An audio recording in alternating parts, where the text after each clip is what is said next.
Hello. About a month ago I posted a video that showed me transferring my tomato plants from these yogurt pots to these 10-inch water buckets.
With absolutely no root disturbance whatsoever.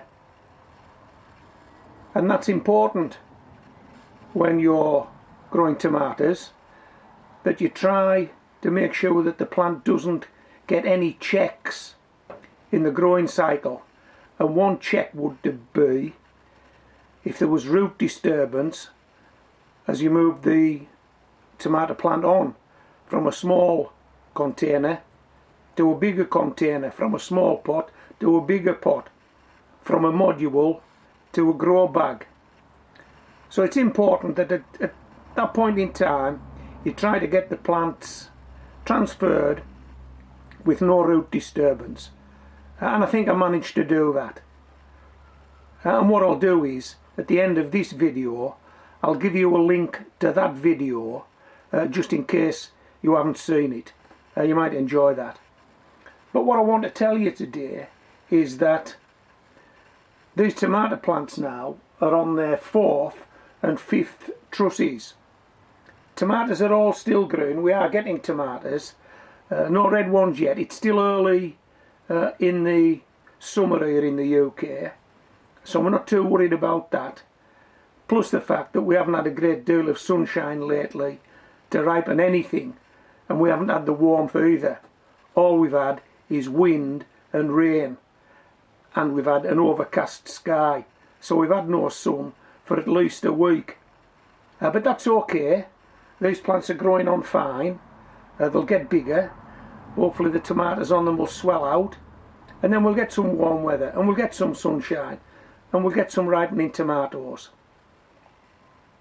But the reason I'm making this video today is not just to give you an update on these tomato plants growing in my greenhouse, but it's to tell you about a trick that I've devised to get tomato plants to grow quicker, stronger and healthier early in the year, so that we can get a good start when we do move them up and we do get them into the greenhouse. If you're like me and you're gardening at home, you'll probably start your tomatoes on the windowsill. You'll probably do that. Now, I've recently uploaded a video that talks about a free Amazon light box. If you haven't seen it and you want to search on that, free Amazon light box, you'll see what I'm talking about there. And that's one way of getting more light to your seedlings, to your plants early in the year. But I've also devised another neat way of actually getting light redirected onto tomato plants that are growing in small pots. In my case, these yogurt pots. And it works a treat.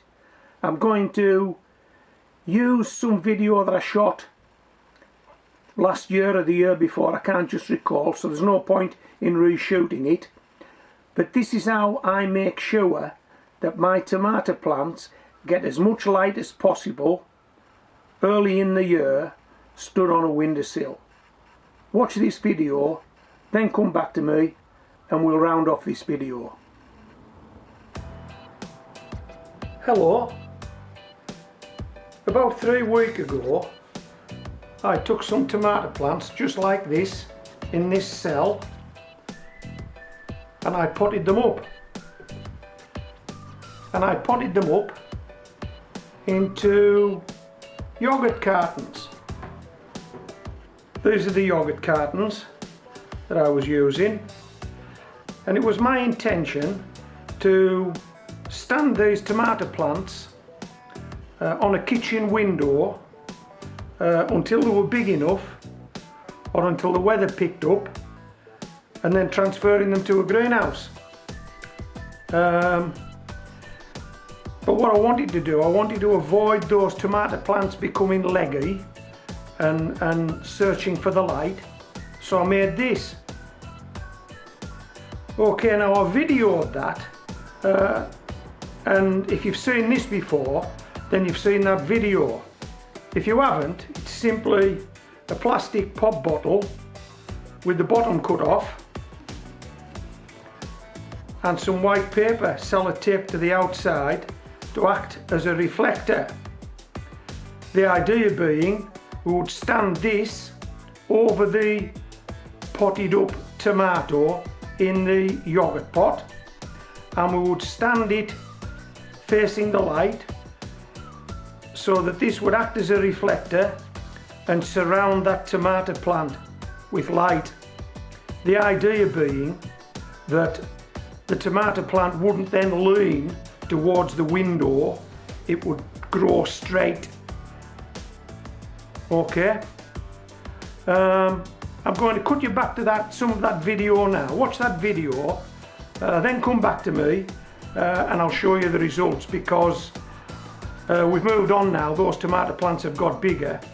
In fact, they're outgrowing the bottle, so we've got to take them out now, even though we're not ready to get them in the greenhouse because it's still too cold, but they've outgrown this bottle, so we've got to take them out. Come back to me and I'll show you that. These are my tomato plants. I've sown 6 seeds in each of these cells, and there are 7 varieties. I only need 24 plants, so I've obviously got a lot more than I require, but what I'll do is, once I've got my 24 plants sorted, I'll just give the rest away. Let me show you what varieties we're growing this year,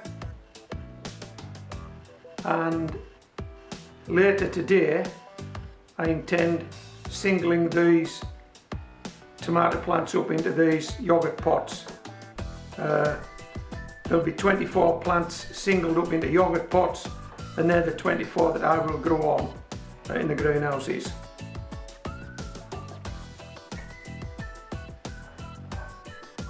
This is a tomato called San Marzano.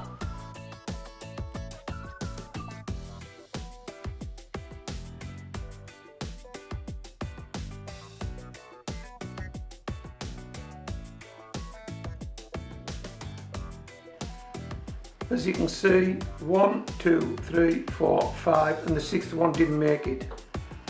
So we've got 5 to germinate from 6 we sowed.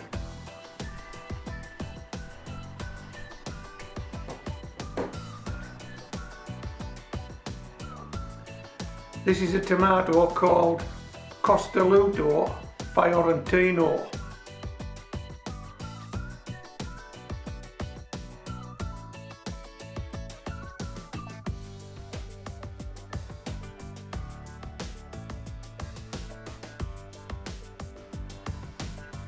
We managed to get all 6 seeds to germinate in this cell.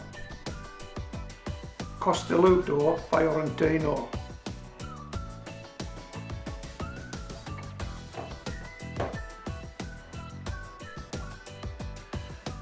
This is a tomato called Ildi.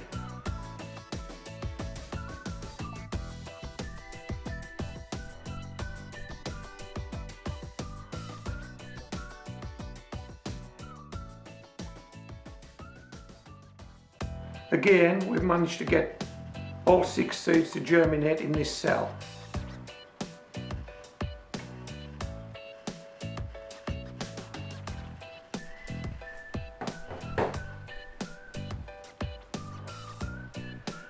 This is a tomato called Orange Berry.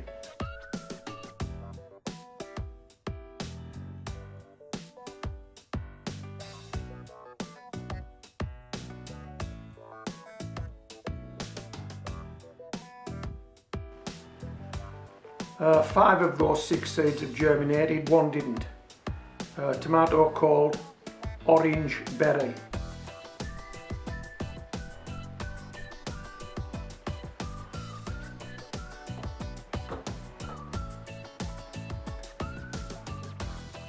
This is a tomato called Red Pear.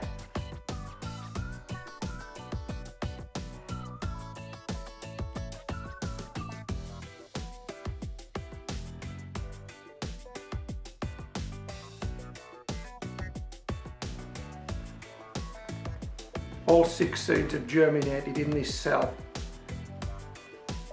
This is Red Pear.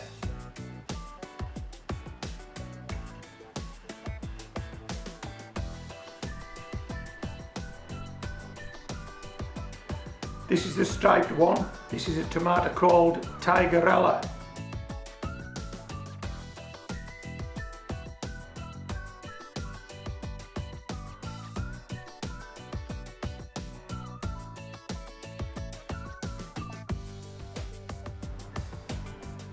We've only managed to get 3 seeds to germinate from 6.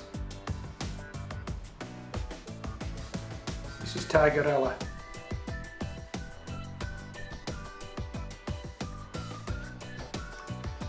And this is a new one for me this year. I didn't grow this one last year. I grew most of those varieties last year that I've just shown you, with the exception of Tigerella. That's new. But this is also new. This is Roma.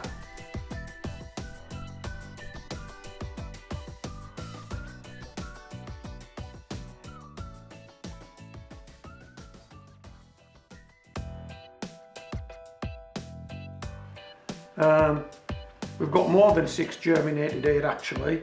I'm not too sure how I manage this because I'm normally quite meticulous in the way I sow seeds. I usually sow them using a matchstick and single them up. But anyway, we've got 6, 7, 8. We've got 8 seedlings from what I thought was 6 seeds sown. I must have sown 8. Yeah, so that's Roma. Okay, I've got quite a bit of work on now putting these guys up. Well, as you can see, I've started to get these guys potted up. I've taken them out of these smaller cells and singled them up into these yogurt pots, as I said I would. I'm nearly finished now. What I'm going to do now is cut off pop bottle. You've seen these before. Bottom's cut off. Piece of paper, sellotape to the outside to act as a reflector. That will reflect the light. Now these are going to stand now on a windowsill, so it's important that we try to keep them strong and straight and they don't get too leggy. So what we're going to do is we're going to pop one of these over every one of these and stand them on a windowsill. Okay. How easy was that? Perfect fit. How easy was that? I hope you can see this. Perfect fit. So we'll stand these on a windowsill now, let them go for another few weeks, see how the weather goes, and then we'll decide when we're going to take them and pop them in the greenhouse.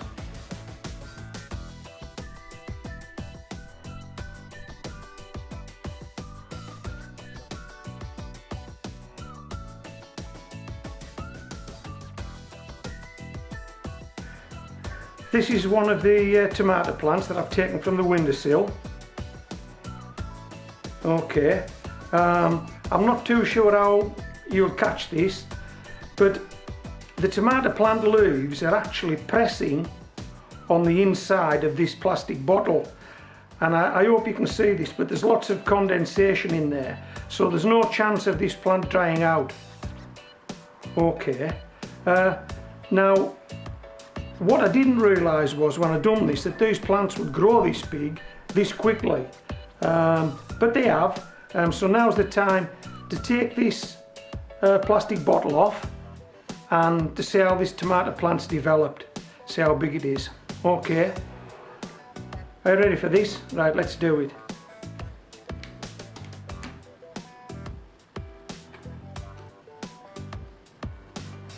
Wow. So what's been happening here is that, yeah, the tomato plant's got a lot bigger.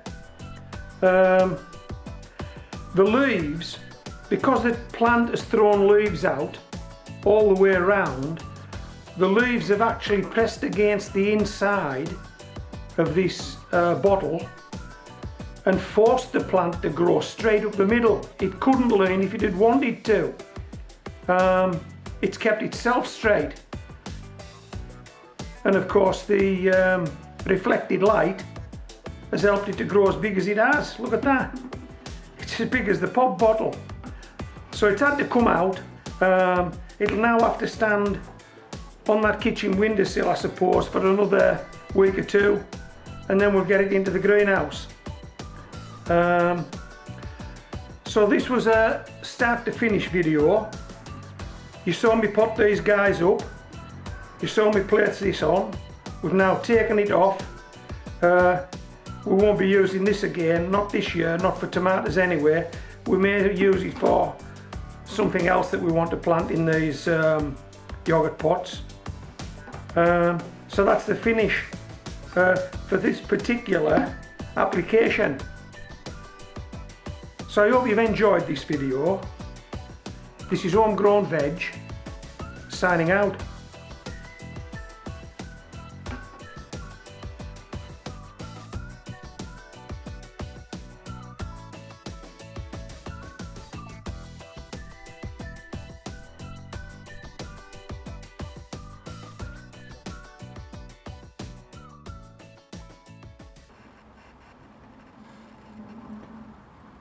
Okay, did you enjoy that?